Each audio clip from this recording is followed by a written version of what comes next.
Debout, Laura. On va se laver les dents. D'accord? Laura, tu prends. Vas-y. Oui. Pose le verre. Voilà. Tu dévisses, Laura. Tu vas te brosser les dents. Vas-y. Vas-y, encore.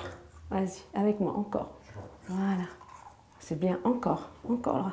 Au-dessus. Oui, bravo. Attends, Laura, on crache, encore. Encore. Oui, bravo. Non, tu essuies la bouche. Tu essuies la bouche. Voilà, Laura, on range.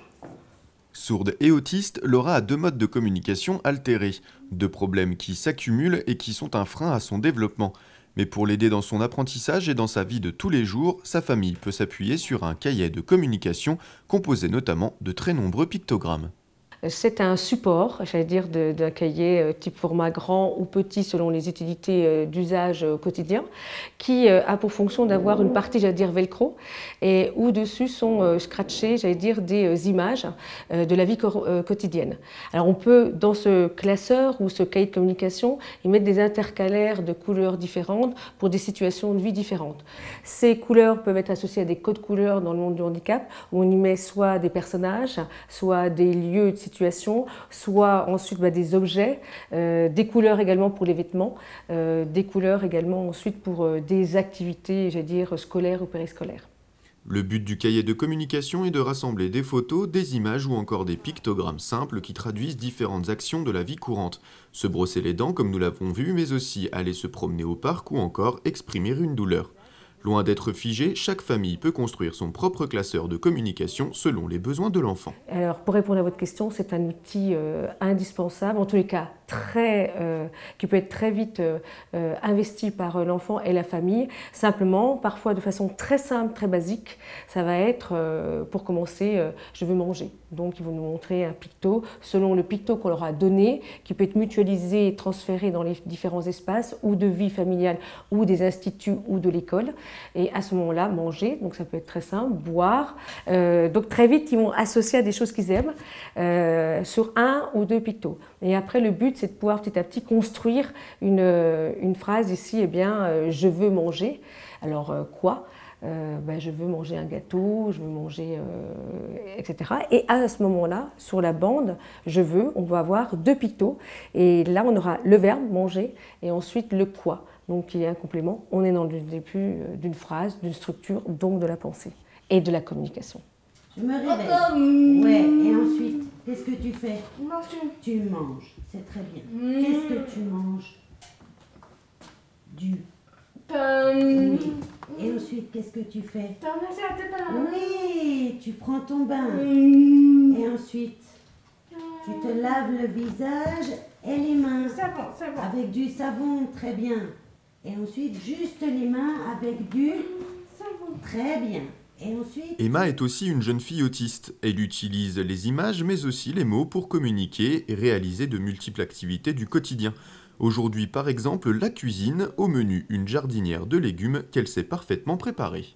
Il faudrait que tu me trouves un couteau. Couteau. Ouais, vas-y.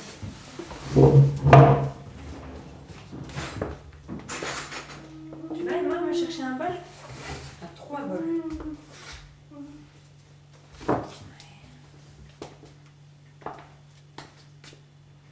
Ouais, ok, super. Et puis après, une. Bien. Ouais, qu'est-ce que c'est? C'est une poêle.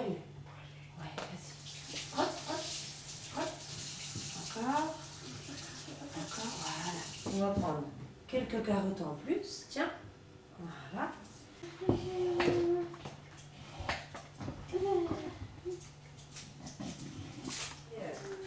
Hyper épaté, quoi. Ces cahiers et classeurs de communication se mettent aussi à la page puisque de nombreux supports numériques existent aujourd'hui. Une innovation sur la forme qui aide encore un peu plus ces familles, sans oublier aussi que ces applications sont aujourd'hui de plus en plus utilisées en dehors du monde médical.